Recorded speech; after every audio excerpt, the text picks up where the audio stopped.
Page 47 numerical 1.18 पहले हम आपको क्वेश्चन पढ़ रहे हैं। A point charge 10 microcoulomb is distance 5 centimetre directly above the center of square of 10 centimeter. What is magnitude of electric flux through the square if square is the one face of cube? देखो बेटे, सबसे पहले हम cube बनाएंगे। जब हमारा cube बन करके तैयार हो जाएगा तो मैं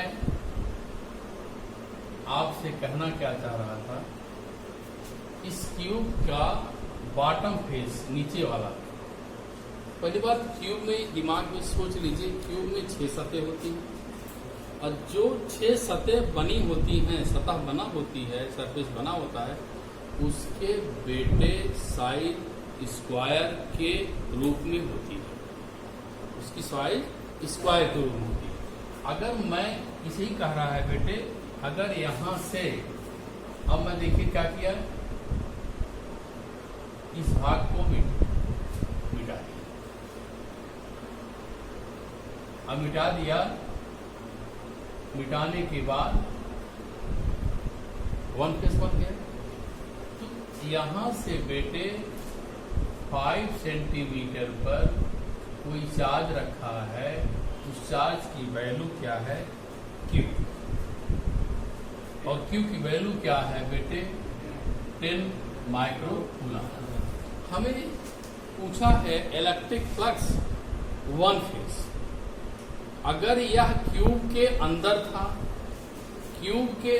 था तो बेटे इलेक्ट्रिक फ्लक्स पढ़े हैं क्यू अपान एप्सिलॉन नॉट होता है।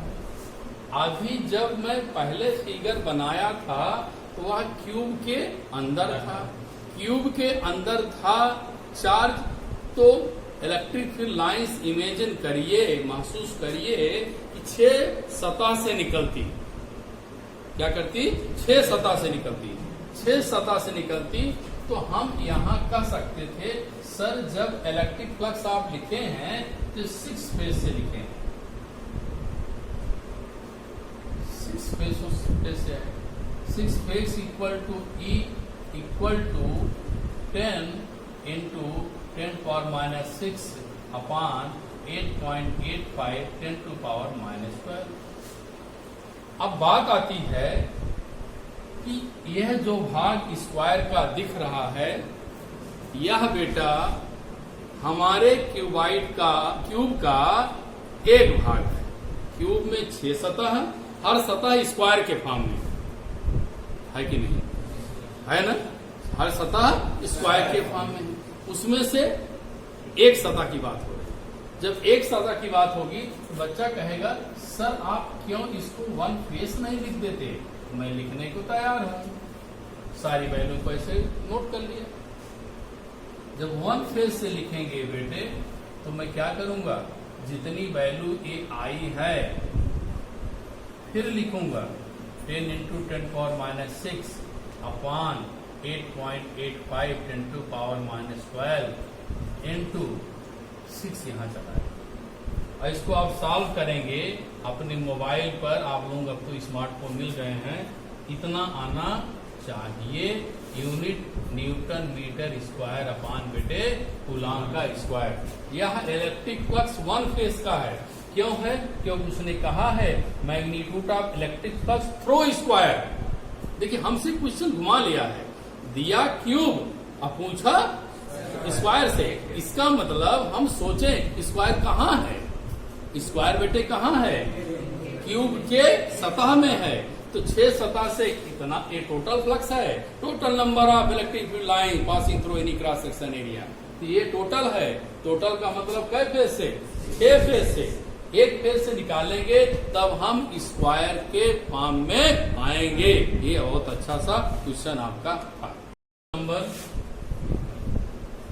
1.18 20। पहला चैप्टर क्वेश्चन नंबर 20। देखिए कुछ लिखा बेटा, a point charge cause electric field, मतलब चार्ज के द्वारा इलेक्ट्रिक फ्लक्स, चार्ज के द्वारा इलेक्ट्रिक फ्लक्स कितना आता है? -1 10 की घात 10⁻³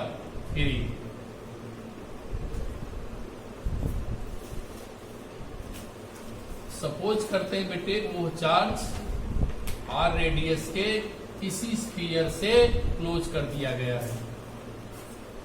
अब आपको छोटी सी बात बताना चाह रहे थे, छोटी सी बात क्या बताना चाह रहे थे बेटे, कि जब φe का डेरिवेशन किया था तो क्या था, आप लोगों ने क्या लिखा था याद होगा, 1/4πε0 Q/r² इंटू क्या 4πr²। बेटे 4πi सब कैंसिल, तो फाई किस पर मिला? क्या? It means Q is proportional to flux. ऐसे लिखो अच्छा लगेगा, flux is proportional to Q। Language में लिख लीजिए, फाई डिपेंड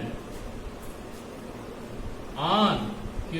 इसका मतलब फाई किस पे डिपेंड करेगा? Q पे डिपेंड करेगा। किस पे डिपेंड करेगा? Q पे डिपेंड करेगा। सेम साइज पर डिपेंड नहीं करेगा। No change in r radius को, no change in flux due to r क्या इंक्रीजिंग आर डिक्रीजिंग। इसके घटाने बढ़ा देने से, आर के घटा बढ़ा देने से मेरे फ्लक्स में नो चेंज, कोई परिवर्तन नहीं होना चाहिए, क्योंकि मैं बता दिया बेटे सब कुछ कैंसिल होने के बाद चार्ज बचता है और एक कांस्टेंट है। इट मीन्स जो फ्लक्स था वही फ्लक्स फिर हमको मिल जाना चाहिए, newton upon coulomb into metre square.